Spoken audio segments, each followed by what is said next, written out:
जय श्री कृष्ण। इटा हूँ आमर महानदी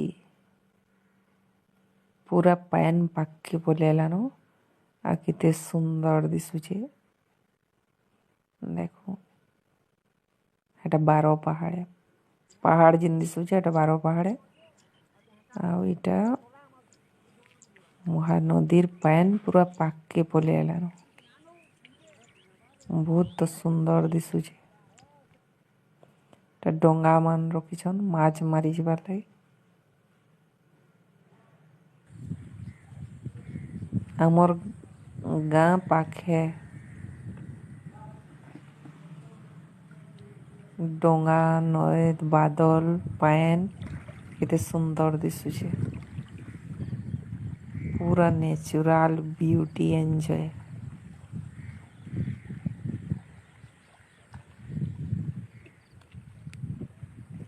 पैनटा केते सुंदर दिशुचे जे तल भुइँनु दिशि जाउचे। निर्मल अच्छे पैनटा।